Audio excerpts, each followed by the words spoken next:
We did promise you that we're going to have a very interesting discussion today. Today we'll be looking at the police complaint unit and the fight against corruption. And we have no other guest but the most very charming personality in the Nigerian force to say. We have the Assistant Commissioner of Police and the head of the CRU unit, Abayomi Shogunle, in the studios with us. Good morning, sir. Good morning to our viewers, and thank you for having me this morning. All right, lovely to have you. All right, we want to shed some light on the CRU. That's a complaint response unit. We know that you had a total of 405 cases, and 324 cases has been handled, and a total of 2.7 million naira bribe recovered from one assistant commissioner of police. We also have details saying that I think 30 of them, still pending, while 51 happened to be false, complaints that was sent to you. Just give us overview as regards these statistics and how well the CRU has been doing. Once again, good morning. Thank you for the opportunity. We'll recall that sometimes in November 2015, the Nigerian Police Force established the Complaint Response Unit, and the unit is saddled with the responsibility of receiving complaints from members of the public and resolving same immediately. And part of the means that has been devised in doing this in real time is to, we created about 7 different platforms through which this report comes in from members of the public. And so far so good, the unit has been living up to expectation regarding the purpose of setting up the unit, because you will quite agree with me that if we look at issues of negative media reports about the Nigerian Police Force, the frequency of negative media reports, both on print and electronic media, has gone down drastically compared to what we used to have in the past. And this is because, as well, the police officers on the field are also aware of the existence of the platforms created for to members of the public to filing their complaints. And just as stated, we've just released the third quarter report for 2016, which covered the period from July to September, and we've seen a total of 405 cases reported against the police from across the nation. And out of these 405 cases, the CRU was able to resolve 324 of these cases within this period. And we also discovered that 51 of the cases reported happens to be false after investigation, and we still have 30 cases pending as at the time of compilation of these reports. And if we look at the highlights, we're going to see that there is a sharp reduction in number of cases reported against the police across the federation when we compare same to the first quarter and second quarter of 2016. Unlike in the first quarter of 2016, where we had 1,054 cases, and the second quarter we had 906 cases, and this third quarter we're having just 405 cases.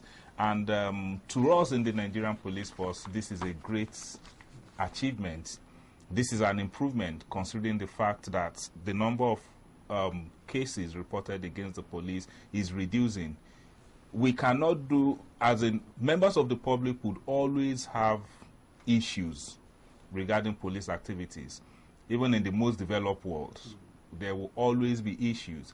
But the most important thing is, what is the frequency of this issue when we compare it with policing operations and the population in the country?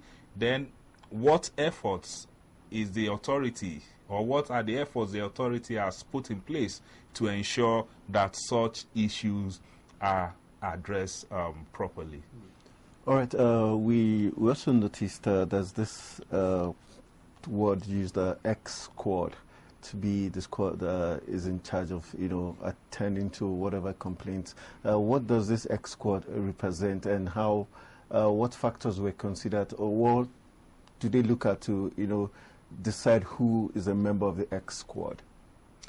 Let me take you back to the inaugural speech delivered by IGP Ibrahim Idris. Okay.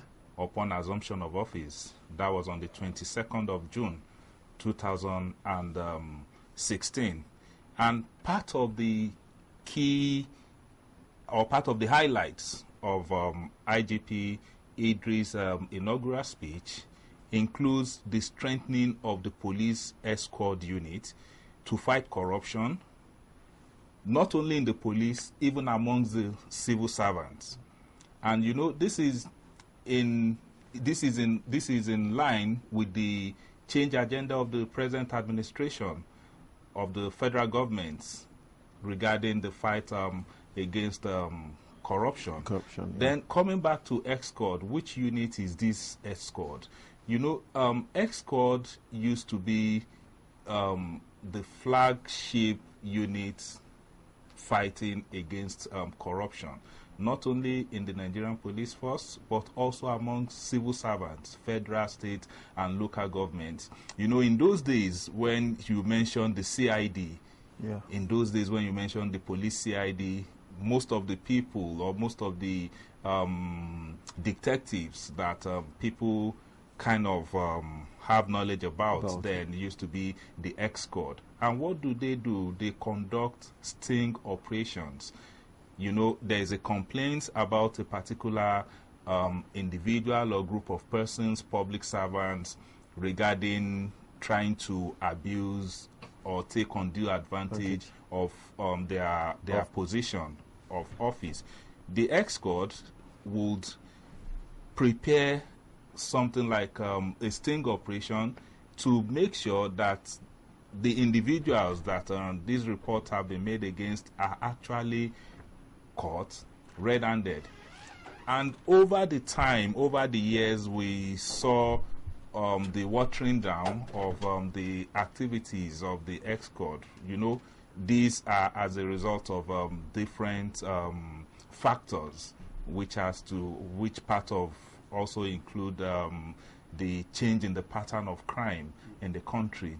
And upon a critical analysis, IGP Ibrahim Idris has resolved to also include the EXCOD in the fight against corruption, just as we used to see in the past. And part of the achievement, or part of the positive notes regarding this new directive, is this recovery of 2.7 million, that's 2,750,000 naira from a serving assistant commissioner of police. Okay. A bribe money. A report was made to the CRU through a phone call, and the matter was referred to the EXCOD, and EXCOD recovered the money. So these are part of the things that will see the EXCOD doing, not even only amongst police officers,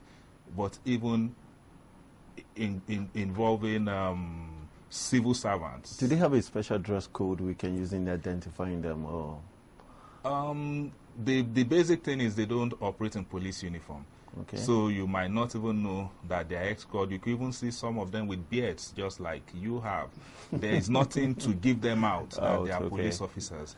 Okay. And these are part of the things the Nigerian police force hopes to achieve with the inclusion of EXCOD in the fight against corruption. Okay, quickly, let's look at the 2.1 2.1 million. 2.7. 2.750. Gotten from the Assistant Commissioner of Police. Could you let us into what led to the money being delivered to him, and maybe for security reasons you wouldn't want to tell us his name, but could you tell us which state that actually emanated from? Okay, you know, there's a process. There's a disciplinary process which extends to the Police Service Commission, and not until that has been exhausted, we might still be keeping some personal details regarding this case. But what I can tell you is that sometimes in November, December last year, the CRU, we received a phone call from somebody in one of the southeastern states, whereby he complained that a particular Assistant Commissioner of Police collected certain amount of money from him towards helping in the release of a suspect arrested for a crime by a different police unit. So the money was given to him, but you know, along the line, the unit that made this arrest insisted on following the due process of the law, and this suspect arrested with the exhibit was handed over to the relevant government agency that has the jurisdiction over the case, and the suspect was charged to court. The case is pending in court.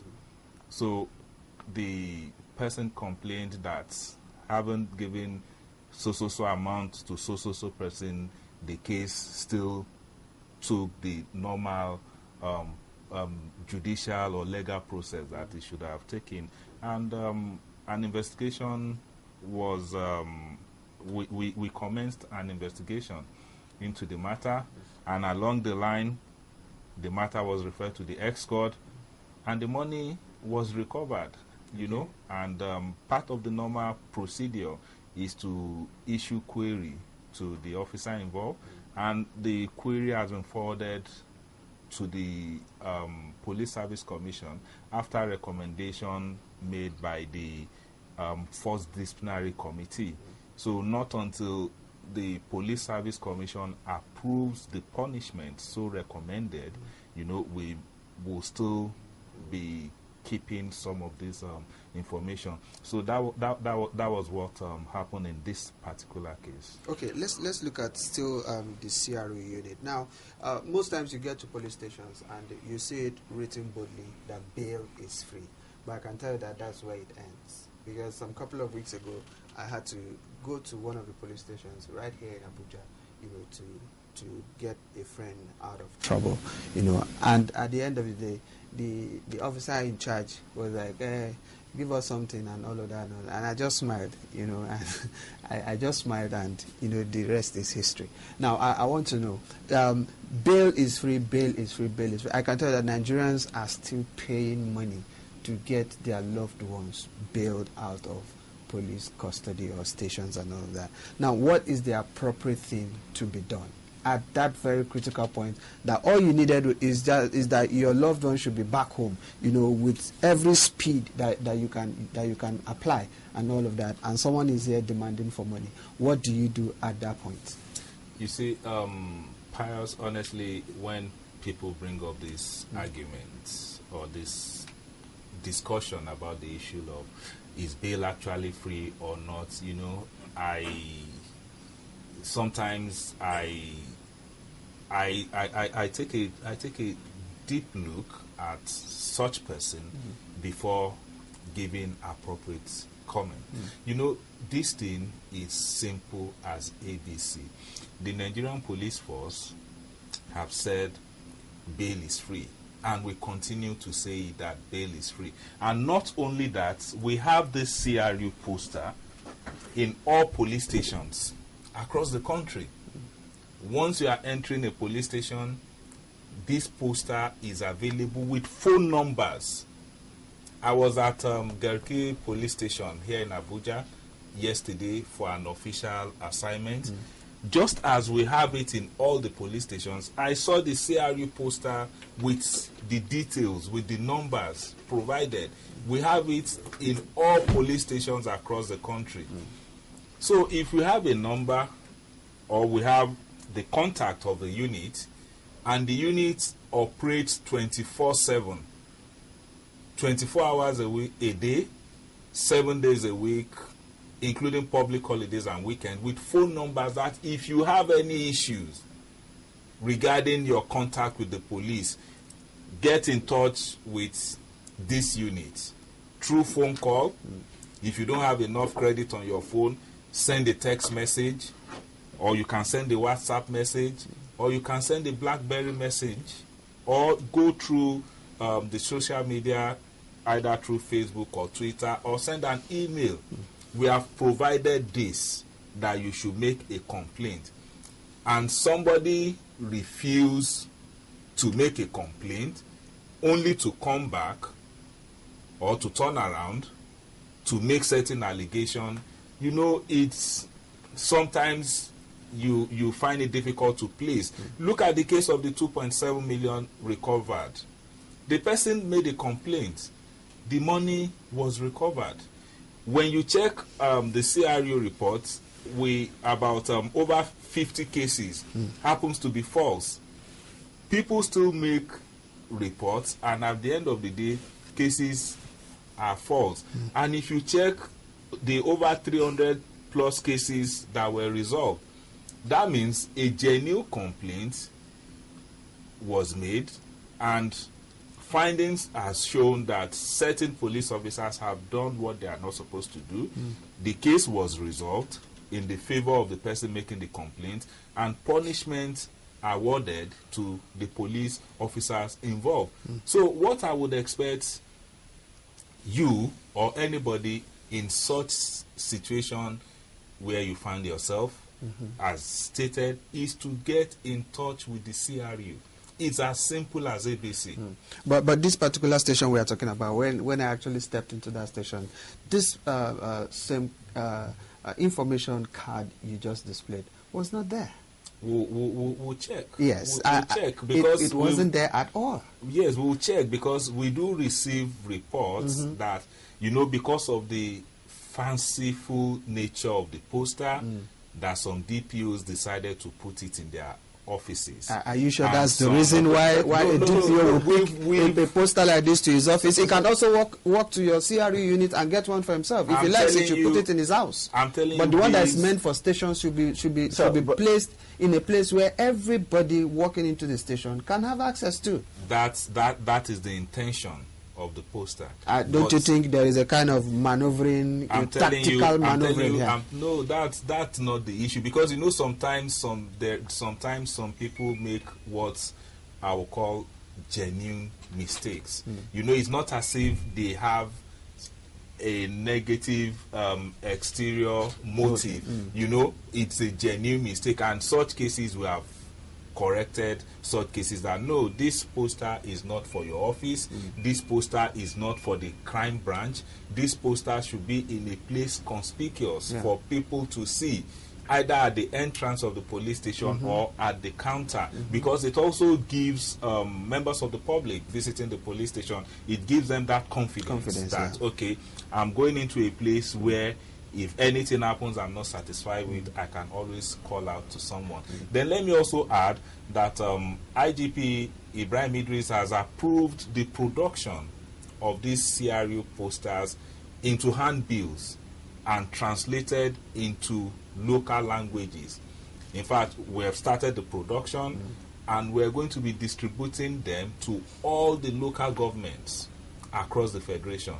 So in the coming week, before the end of this month, we're going to see CRU handbills in local languages like Hausa, Igbo, and Yoruba across all the local government areas in the country, given to people, given to citizens and members of the public. Just to add to your discussion, both of you.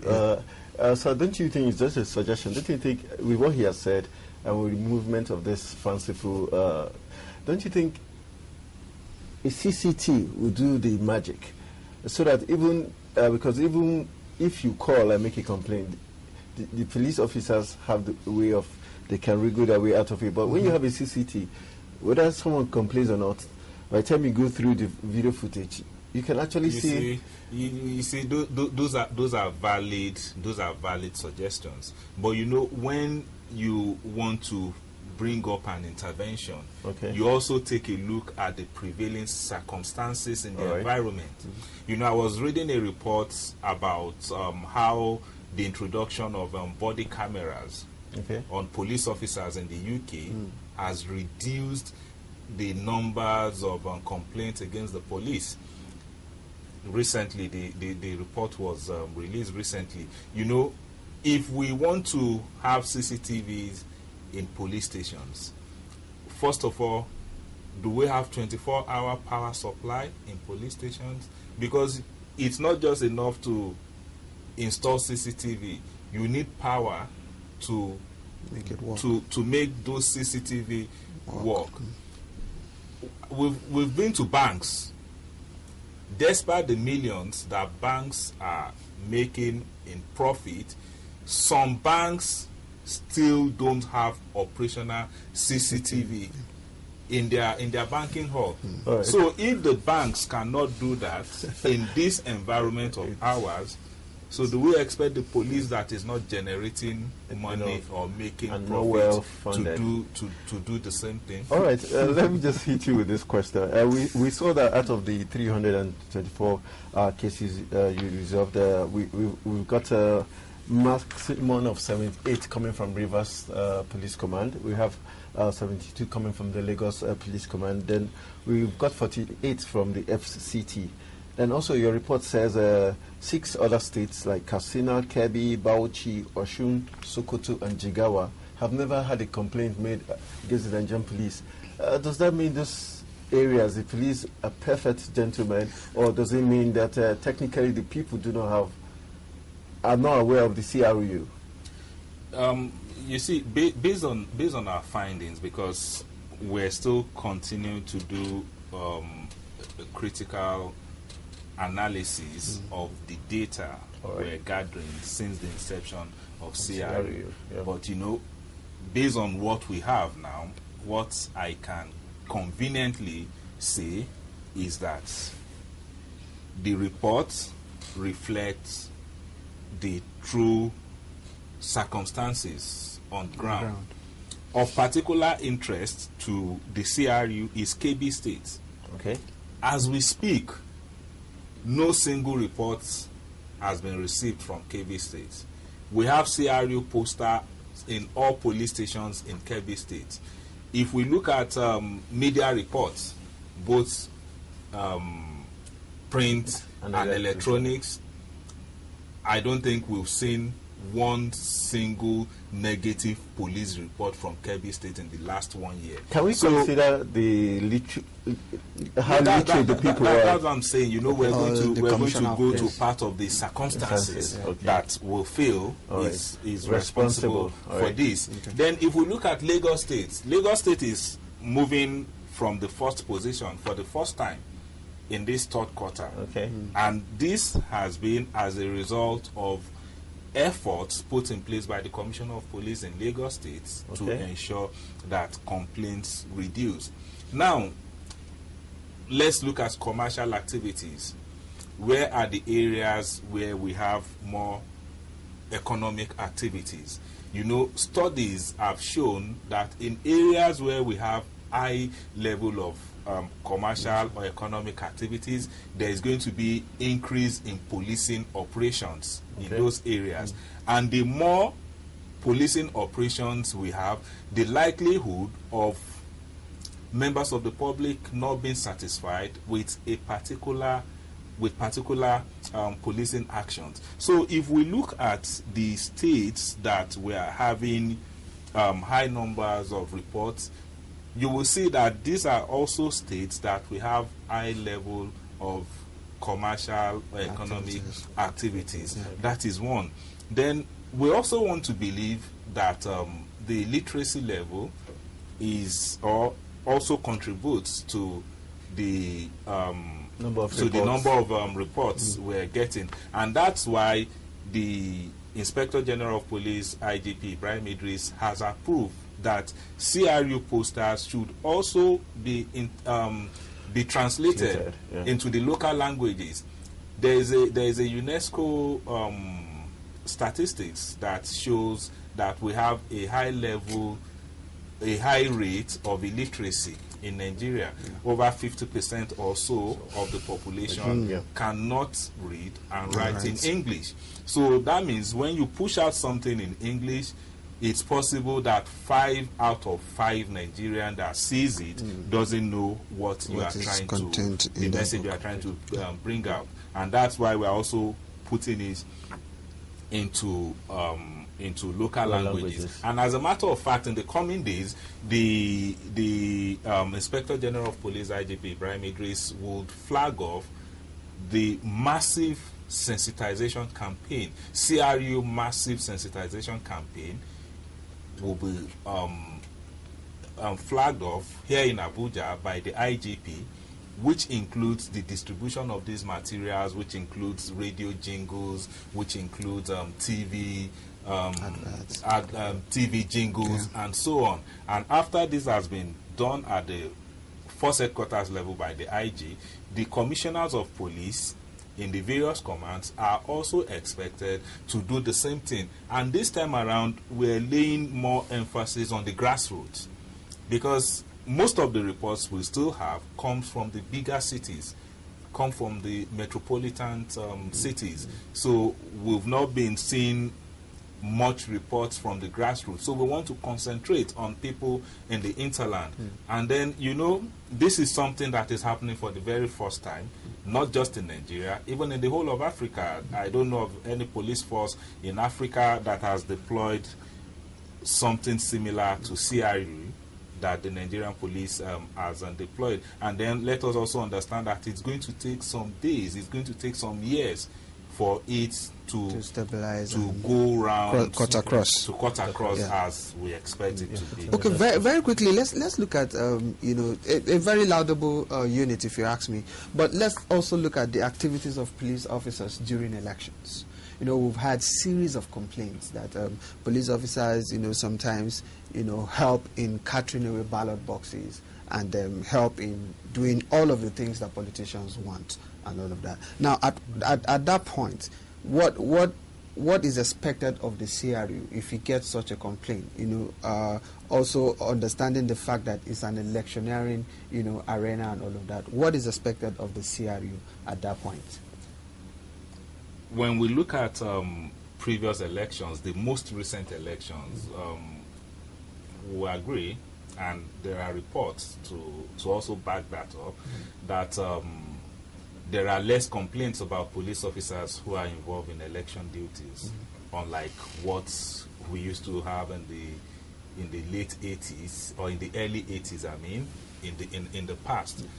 Like, for instance, the recently concluded Edo State election, and the recent local government election in Ogun State, will agree that there are no reports to suggest that police officers have acted unprofessionally in the conduct of those elections. That is one. Then during all the elections that have been conducted since the establishment of CRU, like the Kogi governorship election, the Rivers State rerun election, the recently concluded Edo State election, and the local government election in Ogun State, CRU has the ability to monitor what is actually happening on ground through eyewitness reports, through citizens' reports, through reports from members of the public that are actually on ground at those locations, and also through reports being collated by the civil society organization in Nigeria.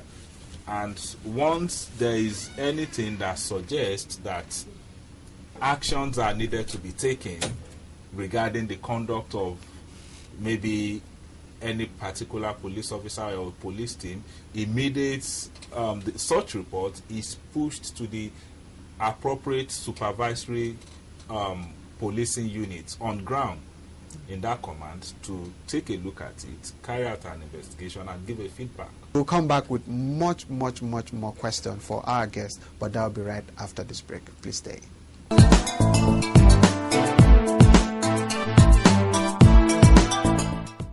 All right, welcome back from that very quick break. And we're hitting off from the CRU. Now we're heading to other matters, security concerns in the country. And for me, I'd like to take the first shot. Let's look at the raids of judges. We know that in Rivers specifically, we had the Governor Wike come to the rescue of one of the judges with the aid of the Commissioner of Police of that state, and it was said that police commissioner was going to be sanctioned. Could you give us a clue as regards how far and how well the sanction has gone? Well, despite the fact that this area we are diving into is not part of my jurisdiction or part of my schedule, but still, as a senior police officer, I still owe the Nigerian Police Force a duty to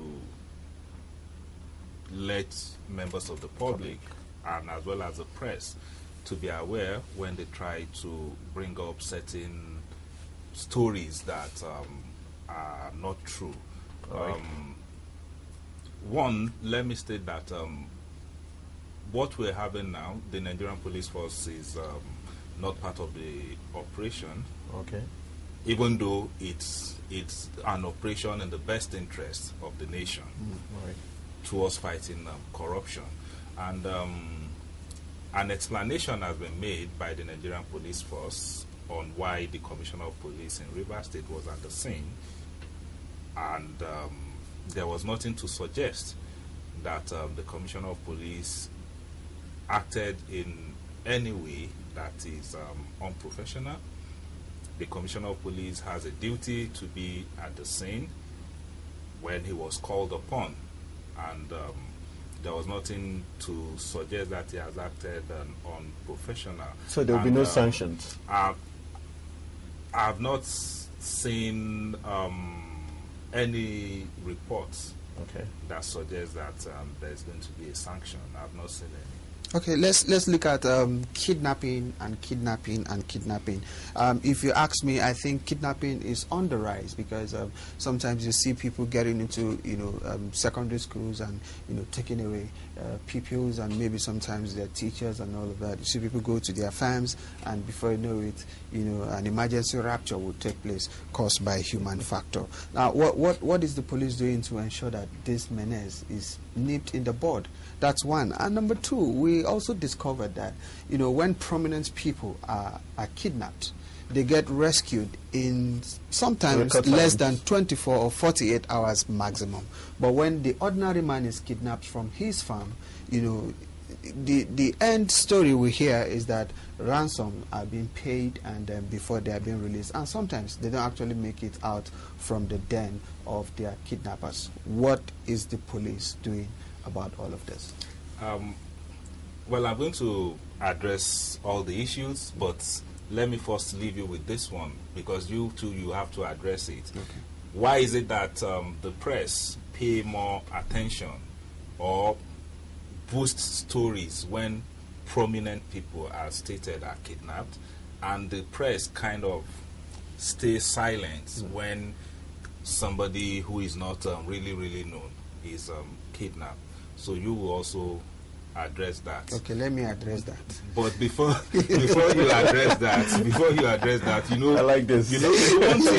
From what we know, from what is available, gone are the days where some group of criminals would kidnap people, get ransom, nobody gets them, they go and kidnap another person, get ransom, nobody gets them. That used to happen like 4, 5, 6 years ago. Gone are the days. That is no longer happening. The Nigerian Police Force, as we have today, have the capability to rein in anybody that is engaged in the criminal activities of kidnapping. Let's pick all the cases of kidnapping that have happened in the past few months. There is no one that the suspects involved have not been arrested. There is no single one, which doesn't happen in the past. Apart from the suspects being arrested, the ransom money paid by the family members have also been recovered. And the victims have been safely rescued. This is happening. We all believe in God. I also believe in God, but I must tell you, Nigerian police arresting kidnappers is not as a result of prayers. It's as a result of diligent policing operations by dedicated police officers we have across the nation. We have the IGP Intelligence Tracking Unit, which has its headquarters here in Abuja. These units have the capability that is available to police in the most advanced world to tackle cases of this nature. And that's why we are seeing the breakthrough. You know, policing is intelligence based. To perform effectively as a police organization, there are certain equipments which you need to do your job. And the Nigerian police force is being given such equipment. And that's why we are seeing those arrests. Those arrests are not happening as a result of prayers or fasting by the families of the victim. Those arrests and rescue are happening as a result of professionalism. But we've also seen and heard of a whole lot of controversies. The police will come out to tell Nigerians that no ransom was paid. Hey, we got the kidnappers and all that. And the family members will say, hey, guy, we did pay some ransom. Why the conflicting report? You see, this is what happens. Is it that the prayer is not working, or the prayer is working, or policing is working and the prayer is not working? You see, no responsible government. No responsible government or no responsible agent of government would advise anybody to pay ransom to kidnappers. Because when you do that, you are encouraging them to do more. The most advanced countries, the most developed world, when similar cases happen, they always advise family members not to pay ransom. Because when you pay ransom, you are encouraging kidnappers to do more. But having said that, policing operations is ongoing.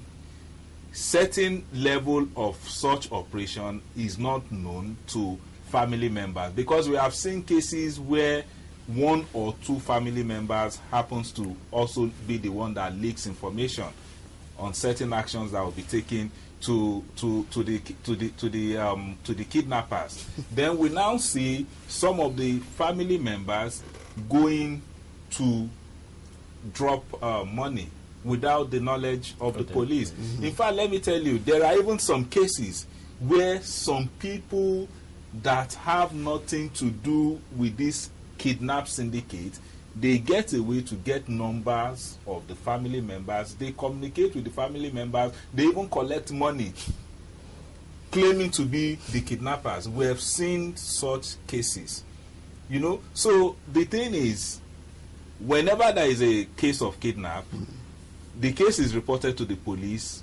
What I will advise is just follow the advice that is being given to you by the police officers handling the case. But one thing I know is certain is that if you kidnap, you will definitely be caught. All right. Okay, the final question as we wrap up. I just want to get your view as a security expert. Do you think Joseph Izu's murder was justified? Who is Joseph Izu is a footballer that was killed by the Joint Task Force in Rivers. Okay. They said he was found in the shrine of a close to a shrine. Do you think, because the report we did get was the fact that at the point he tried, when he was shot first and he fell to the ground, he tried to identify himself that he was a footballer with shooting stars, but the security operatives still went ahead to, finish him off. Well, first, I'm not a security expert, but I'm a police officer. I don't want to take that title because of the kind of people that goes around calling themselves security experts. So I don't want everybody listening to start. Let us say, as a policeman who is closest to the civilians, and in your rules of engagement, are you supposed to kill someone who is unarmed? You see, one, this particular incident involving this footballer wasn't done by the Nigerian police force. So, based on that, I don't have so much information on what happened. Of course, if the police was involved, definitely I would have seen a report on the case. But generally there are different reasons responsible for certain action by armed security personnel. And I always tell people, I always tell my friends, I always tell members of the public when I come to discussions like this that if an armed uniformed person stops you or meets you somewhere on the road and he asks you, what have you eaten? To you, the question might sound so stupid that, why are you asking me what have I eaten this morning? He has a reason for asking you based on the information or reports that he has. Maybe the information, I'm not trying to make this thing to be tribal, but maybe the information he has is the person is looking for took rice this morning. All you need to tell him is, oh, I took amala. And that settles it. He has the reason. So why am I saying this is, when security armed operatives get to a scene, they have a purpose for being there. And the law says that if you have any reasonable there's a reasonable cause to believe that somebody is acting in a way that is consistent with whatever belief or whatever brief you have, there are certain actions allowed that you should take, but I don't want us to go too deep into this because I don't have the details. We'll go for a very short of break. What's happened. When we come back, we'll just be wrapping up.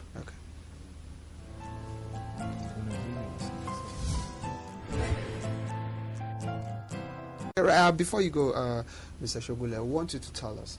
Now, is it right for a police officer to walk into your house and tells you that I have a search warrant and I want to search your house? That's one. And is it also appropriate for me, as the owner of the house, to also go ahead and search the police officer before allowing him to carry out a search in my house? Because we've had a series of complaints that sometimes officers come with exhibits in their pocket and they drop it somewhere, and another man comes in and picks it up and say, hey, we find this in your house, so follow us to the station. So is it right for me also to search the policeman before allowing him to go ahead and do his search? Of course. Absolutely. The two questions you've raised, yes, the answers are yes for both questions. That is the first one. Can a police officer come to your house to search your house? Of course, yes. A police officer can come to your house to search your house either with a search warrant or without a search warrant, depending on the circumstances, the information that has been received. For instance, if the police officer is looking for arms, explosive, or somebody, a kidnapped victim, he doesn't need to go and get a search warrant before coming into your house. And that doesn't mean that whatever he recovers will not be admissible in the court of law, Then there are instances where the police officer would need to also get a search warrant before he can search your house. Then this issue has been coming up. Is there a particular time where a police officer can search your house? Yes, the law says that from sunrise to sunset. But you know, also in law, to every general rules, there are exceptions. So the police officer can also search your house outside the period provided, that is from sunrise in the morning to sunset in the evening. So that means a police officer can come to your house at 1 a.m. or 2 a.m. in the middle of the night to search, depending on the circumstances as well. Having said that, do you have a right as a citizen to search a police officer or a group of police officers coming to search your house? Of course, yes, you have that right as a citizen. You have such powers, if I may use that word, as well. And why is this in place? Is because, you know, there is this presumption of innocent. There is also this issue regarding the rule of law, that when you take the law wants to see that things are properly done, so as to remove the fear that, oh, they are probably coming to drop something in my house, or they are probably coming to plant something in my house. Of course, you have the right to search all the teams, all members of the team, I mean, coming in, to make sure that all they are having on them is just the search warrant, a pen, and probably their service and weapons. And you must allow them to enter having done such search. And if the police refuse to allow you to search, of course, I always say there is no point struggling, or there is no point struggling with identified police officers during any operations. All you need to do is take notes of it. Maybe by the time you are signing the search warrant, you can take note that you were not allowed to search the officers before they entered your premises, and that could put a kind of doubt on whatever they recover from your house when the case gets to court. Then let me also add that, yes, if a police officer or team of police officers are coming to search your house, if you refuse them to enter, they have the powers to break down the doors, the wall, and have access into your premises or your house. And when they enter your premises or your house to do a search, you are refusing them to leave. They have the powers to break the door or the walls and exit the premises. And who will rebuild the wall? Of course, it's you, because you've prevented them from having entrance or exit as required by the law. It is the law. All right. I want to say a big thank you to one of the most charming police officers I've ever met, talking about the ACP and the head of unit of this complaint response unit, talking about Abayomi Shogunle. I want to say a big thank you for throwing massive light on the Nigerian police, the CRU, and the fight against corruption. Probably want to also say kudos for the 324 cases you were able to handle out of the 405. I think it's a good job. Also the 2.7 million recovered from an assistant commissioner of police. I will be putting a tab on that to see how it works. And also kudos to your ex-squad, letting us know what their rules are. And that's how we're going to call it a wrap on today's edition of New Day. I want to say a big thank you for being part of this exciting edition from 7 a.m. until this moment, when Pius will be telling us. Yeah, definitely. You know, I always tell you that all you need to do for me is to get out of trouble, and that's the only way that all of us can enjoy the greatness we are all envisaging as far as Nigeria is concerned. Until we come your way again tomorrow morning, 7 o'clock, God willing, from all of us, we say a very good morning to you.